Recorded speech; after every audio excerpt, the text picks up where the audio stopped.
नमस्कार, आप देख रहे हैं दैनिक पड़ताल टीवी। आज हम लेकर आए हैं एक ऐसी खबर जिसने पूरे देश को झकझोर कर रख दिया है।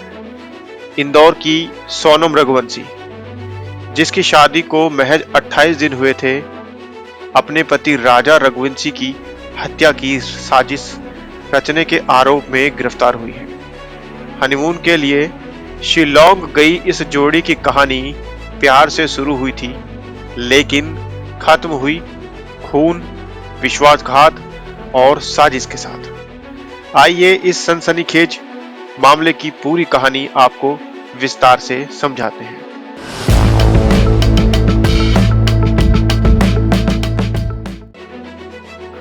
दोस्तों, 11 मई 2025 को इंदौर में राजा रघुवंशी और सोनम की शादी धूमधाम से हुई। परिवार खुश था। रिश्तेदारों ने नवविवाहित जोड़े को आशीर्वाद दिया और 20 मई को यह जोड़ी हनीमून के लिए मेघालय के शिलोंग रवाना हुई। सपनों की शुरुआत थी, प्यार भरे लम्हों की उम्मीद थी, लेकिन किसे पता था कि यह हनीमून एक खूनी साजिश का हिस्सा बन जाएगा। 22 मई को राजा और सोनम शिलोंग के नोगरियाट गांव में शिप्रा होम स्टे में रुके।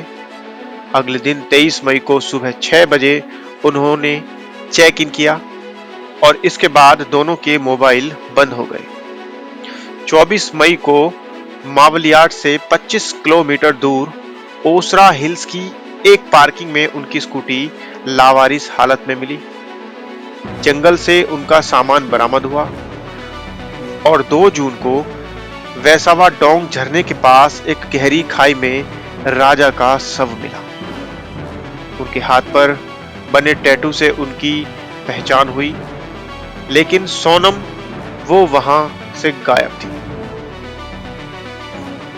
17 दिन तक सोनम का कोई अता पता नहीं था। हर कोई यही मान रहा था कि शायद सोनम भी किसी हादसे का शिकार हो गई है। लेकिन 9 जून की सुबह 3 से 4 बजे के बीच कहानी में एक सनसनीखेज मोड़ आया। सोनम उत्तर प्रदेश के गाजीपुर के नंदगंज इलाके में एक ढाबे पर पहुंची। वहां से उसने ढाबा मैनेजर का फोन लिया और अपने भाई गोविंद को एक वीडियो कॉल किया और उसे बताया कि वो जिंदा है। भाई ने तुरंत इंदौर पुलिस को सूचना दी और गाजीपुर पुलिस ने सोनम को हिरासत में ले लिया।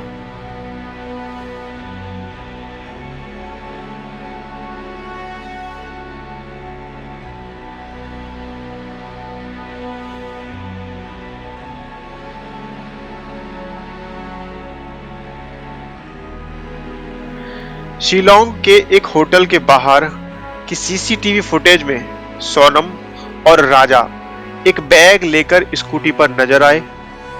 यही वो स्कूटी थी जो बाद में लावारिस हालत में भी मिली। लेकिन सबसे चौंकाने वाला खुलासा तब हुआ जब मेघालय पुलिस ने बताया कि सोनम ने अपने प्रेमी राज कुशवाहा के साथ मिलकर राजा की हत्या की साजिश रची थी। सोनम अपने पति को प्रेम जाल में फंसाकर शिलोंग ले गई थी। वहां उसने भाड़े के 3 हत्यारों को बुलाया, जिन्होंने राजा की बेरहमी से हत्या कर दी। पुलिस ने इन तीनों हत्यारों को गिरफ्तार कर लिया है, एक उत्तर प्रदेश से और 2 इंदौर से। मेघालय के डीजीपी आई नागरांग ने पुष्टि की कि सोनम ने गाजीपुर में आत्मसमर्पण कर दिया है और अब उससे पूछताछ जारी है। लेकिन सवाल अभी भी यह है कि आखिर सोनम ने ऐसा क्यों किया। सोनम की सास उमा रघुवंशी ने रोते हुए बताया कि सोनम ने मुझे 23 मई को फोन किया था। बोली थी, माँ हम जंगल में झरना देखने जा रहे हैं। मैंने 11 का व्रत रखा है। उसकी बातों में इतनी मासूमियत थी कि मुझे जरा भी शक नहीं हुआ। लेकिन हमें क्या पता था इस मासूमियत के पीछे एक हैवान छुपा है। सोनम की इस बातचीत ने सबके दिलों को छू लिया। एक तरफ वो अपनी सास से व्रत और प्यार की बातें कर रही थी, दूसरी तरफ उसने अपने पति की हत्या की साजिश रच रखी थी। ये विश्वासघात की ऐसी कहानी है जिसने हर किसी को हैरान कर दिया। सोशल मीडिया पर लोग सोनम को बेवफा बता रहे हैं, लेकिन कुछ लोग ये भी कह रहे हैं कि इस कहानी में अभी और राजा छिपे हो सकते हैं। क्या सोनम का प्रेमी राज कुशवाहा ही इस साजिश का मास्टरमाइंड है, या फिर सोनम के पास कोई और मजबूरी थी? पुलिस की जांच अभी जारी है और हमें उम्मीद है कि जल्दी ही सच सबके सामने जरूर आएगा। इस मामले ने बॉलीवुड फिल्म जिम्स की याद दिला दी, जो 2003 में रिलीज हुई थी। इस फिल्म में भी एक पत्नी अपने प्रेमी के साथ मिलकर पति की हत्या की साजिश रचती है। क्या सोनम की कहानी भी किसी ऐसी ही सनक का नतीजा है, या फिर इसके पीछे कोई और वजह है? ये मामला सिर्फ एक हत्याकांड की कहानी नहीं है, ये हमें बताता है कि रिश्तों में विश्वास कितना जरूरी है।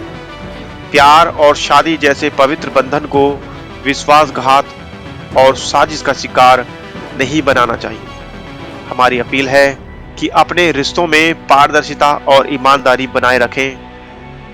अगर कोई परेशानी है तो बातचीत से हल निकालें, न कि हिंसा और धोखे का रास्ता अपनाएं। तो सोनम ने जो किया वो गलत है, लेकिन हमें यह भी सोचना चाहिए कि शादी के बाद भी उसका प्रेमी से संपर्क क्यों रहा? क्या परिवार ने उसकी भावनाओं को समझने की कोशिश की? ये बहुत दुखद है। राजा ने सोनम पर इतना भरोसा किया और उसने ऐसा धोखा दिया। आजकल के रिश्तों में विश्वास ही खत्म हो रहा है। सोनम रघुवंशी का ये मामला न सिर्फ एक क्राइम स्टोरी ही है, बल्कि एक सबक भी है। ये हमें सिखाता है कि रिश्तों में प्यार और विश्वास की नींव कितनी जरूरी है। हमारी दुआ है कि राजा रघुवंशी की आत्मा को शांति मिले और उनके परिवार को इस दुख से उभरने का साहस मिले। पुलिस की जांच पूरी होने के बाद इस मामले का सच सामने आएगा और हम आपको हर अपडेट से रूबरू कराएंगे। चैनल पर अगर नए हैं तो चैनल को सब्सक्राइब कर लें।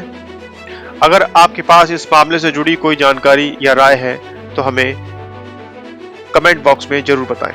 मिलते हैं जल्द नई वीडियो के साथ। तब तक के लिए नमस्कार, जय हिंद।